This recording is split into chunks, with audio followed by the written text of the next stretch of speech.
كي نحكيو على فيلم المافيا الناس ديما تتذكر ذا جاد فاذر، لكن قلة فقط باش يفهموا المعنى الحقيقي ورا الفيلم هذا بالنسبة لي أنا ماهوش بركة مجرد أكشن وأفلام ودنيا، بالعكس علمني حاجة. اش معناها كي تكون ليدر، وقتاش لازمك تتبدل، وشنو هو البرايس اللي انت لازمك تخلصه كي تتخذ قرار معين.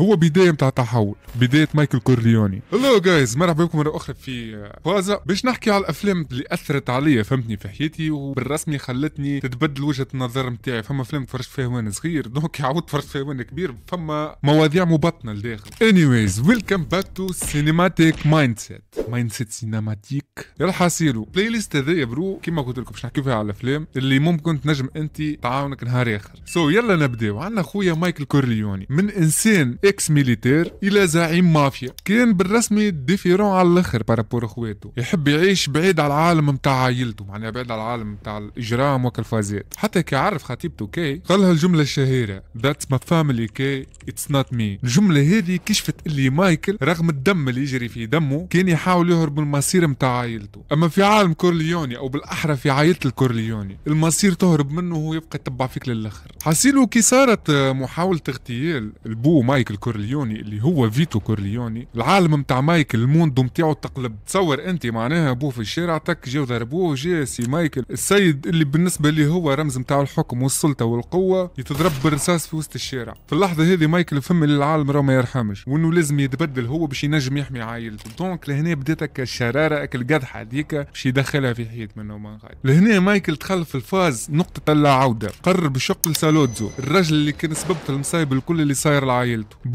السين اللي صارت ماهيش بركة على الإجرام يا جو، بالعكس نحسها أنا لحظة متاع صمت هدوء. عرفتك الصراع الداخلي تبدأ تقاتل مع الوضع فهمتني في مخك من داخل، تحب تعمل موضوع وميمتون تقدم وترنم. قاعد في وسط ريستو يسمع في صوت التران، العرق يجبد، يمشي للتواليت تك يرجع بوف يشغل عليه. لهنا يا خويا المافيا كيفاش تعمل انت نهار اخر كان مشيت اختي ولا اختي مع واحد ولا وحده باش تعملوا قهوه، خليك لحظه نمشي للتواليت ونرجع اهرب بجلدك. بالمناسبه انا كي حكيت على الفيلم ديما يجيني سؤال، معناها منين نجم نتفرج فيه الفيلم هذاك؟ حاجتي في افلام هوت كاليتي. انا مؤخرا خويا جربت ابليكاسيون اسمها هاي تي في. الابليكاسيون هذه موجوده على جوجل بلاي، تلقاو اللين في الديسكريبسيون، وفري تنجم تتفرج وتجرب. وبالطبيعه معناها فما موضوع انك انت تنجم تكتيفي سبسكريبشن باش نجم تتفرج في كاليتي ما اقوى. اما بالنسبه للعباد اللي عندها تليفونات واندرويد تي في راه يساعدكم على الاخر. حاسيلو في تنوع كبير نتاع افلام مسلسلات انمي كوري تركي هندي دوماتشالي وحتى كلاسيك كما اللي كنا نحكي. والاقوى من هذا الكل في الترجمه العربيه، خاطر ماك تعرف فما ناس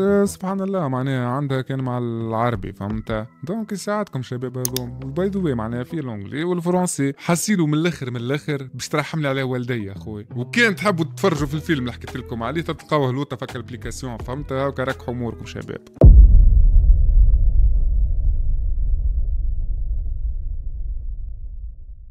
لهنا احنا نلاحظوا مايكل ما عادش نفس الشخص اللي يحب يعيش في السلامه والهدوء والسكينه ولافيون روز. لا صح، لهنا صارت له حاجه اللي خلته يتبدل، اما لضروره احكام خلته ياخذ القرار اللي ما نجمش يرجع فيه. كما سميت انا قبيله لحظه اللا عوده. كما اي عبد في الدنيا هذه ديما يتحط فيه فاز هذايا السوجي هذايا انه يتخير بين حاجتين، وكي باش يقدم فك الحكايه هذيك لو باش يقدم ما عادش باش يوخر فيها جمله. حاسيلو بعد الفاز هذايا مايكل فهمتني يهرب لسيسيليا اللي هي موجوده في ايطاليا ويعيش فتره هدوء ونقاها وعايشها فل. وقتها عرس غاديكا فهمت، تعرف على واحدة غادي يضربوا في بعضهم منها ما غادي، بعد تك يغتالوها. بعد بريود يرجع بوجهه اخر لامريكا. بوه كبر في العمر ما عادش نجم يتلهى بالعائلة، خوه سوني مات والعائلة تستحق واحد ليدر، خاطر فما حتى حد اخر كما قلت لكم خطوا الاخرين واحد محامي وسيط فهمتي، ولا خير رعاية تعب ريشي مسكين موفي. حاسيل وبالطبيعه لازم يهرب باش ما يقتلوش معناها مايكل، وابوه بقى يركح له في اموره من غاديك المفيد. لهنا فيتو كورليوني كي اللي هو ابو مايكل اللي كيغزر له في عينيه حس فما عبد تبدل، معناها ما عادش ولده وقت طفل لطيف البريء اللي لا يخبش لا يدبش لا. طويلت المده وابوه مات ومايكل يشد الزعامه ولا هو الزعيم تاع العائله، اما بهدوء وبكل حزم يعمل تصفيه كامله للاعداء نتاعو، ينتقم من اي واحد وبش خان العائله ويرتقي بالعائله الفوق. حاسيلو لهنا يا خويا يجي خل نمثلوها احنا بطريقه تونس كيفاش انا اثر فيا الموضوع هذا وقت اللي تفرجت فيه الفيلم هذا، فهمتني، بحكم قديم برشا تفرجت فيه وانا صغير، برجوليه الشباب بيناتنا صاروا شويه عفس، فهمت، كسرت شويه محقرانيه في العائله، قالوا لامي راه ولدك ماهوش باش يطلع حتى شيء ومش باش يولي حتى شيء، فهمت، كل حاجه هذيك كل موتيفيتني على الاخر، فهمت، كل بالرسمي وليت كالم على الاخر، فهمت، ومركز انا في قراءتي في اموري سورتو هذا بعد معناها ما عاودت الدوزيام اني خاطر معاود دوزيام اني سكوندير معاود والدوبير راهو مش عيب شباب وكتيح درجه تنجم تطلع 10 فهمت، جوست تكبس على روحك. غزرت لامي كيفاش غزرت لي كذا منهم غادي بصراحه وجعتني صاحبي، وكل بالرسمي حطيت في قلبي كيما عمل كورليوني ودخلت في نقطه اللا عوده، قدمت القدام وتوا الحمد لله ديجا قولوا لي مبروك شباب على حاسيلو مبروك وكهو قدمت درجه فهمت في الخدمه وفهموا الباقي وحدكم. anyways نرجعوا احنا لاخر مشهد في الفيلم، خطيبته كاي كنت تفكروها او كرجع عاد لامريكا فهمت، رجع لكاي تسألوا اذا كان انت بالرسمي لقطات البيرسوناج هذوكم يتلفت لها هو وبكل برود ويقول لها نو والبيب يتسكر قدام وجهه والرجال يبوسوا في يد مايكل، وبالرسمي تو هذا نسميوه دون كورليوني. هو الباب ما تسكرش بركة على الحوار، الباب تسكر على مايكل الانسان وتحل على مايكل الزعيم، وكل شيء شيء سلس زيد فوق ما بكل هدوء وبرود.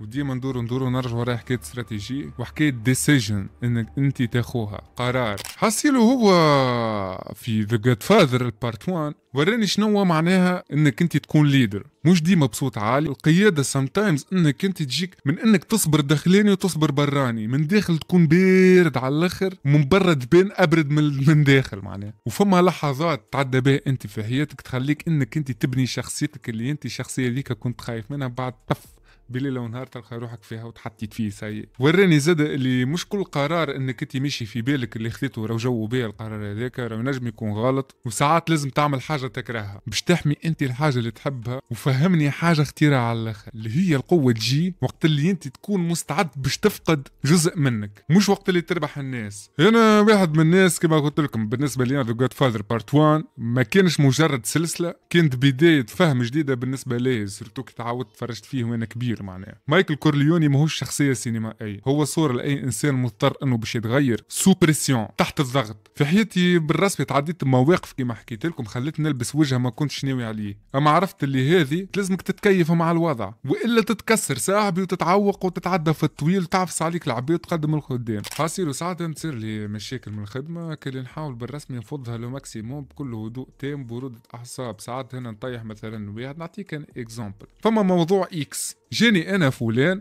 خلي راهو الموضوع اكس هذاك راهو موجود في البلاصه الفلانيه، انا هذا نحكي لكم تي خدمه، قلت له اوكي يعرفني الحاجه هذيك انا نستحقها على الاخر فاهم، والحاجه هذيك ماهيش متاعي وماهيش موفرتها لي البلاصه اللي انا نخدم فيها. خونا شحب يعمل حب نمشي نهزها وبعديك يصير بفزلي انا سرقتها الحكايه هذيك ولا هي بركو اقسم بالله عندي 3000 منها في الدار فمش علاش معناها هيك.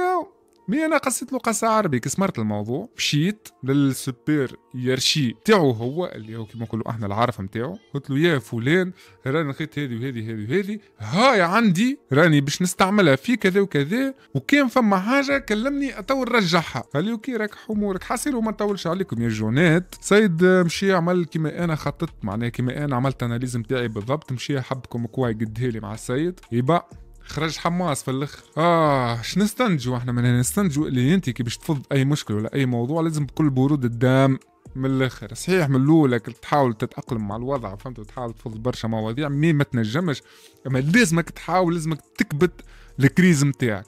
حاسيلو بعديناش قول لي انت خويا شنو رايك في مايكل كورليوني وشنو هو اقوى مشهد ليك في الجزء الاولاني من السلسله نتاع ذا جاد فاذر، وهل انه انت تشجعوا مايكل خاطر تبدل والا لا؟ دونك اكتبوا لي لوطه في الكومنتات، خلينا نحب نكتشف نحب نبارلي مع الكوميونيتي نتاعي معناها بليتو الكوميونيتي نتاعنا، وبطبيعتنا معناها مازلنا باش نحكيو عليها البارت 2 نتاع الفيلم والبارت 3 فهمتها، وكان فما افلام اخرى تحبوا نحكيو عليها مرحبا بكم.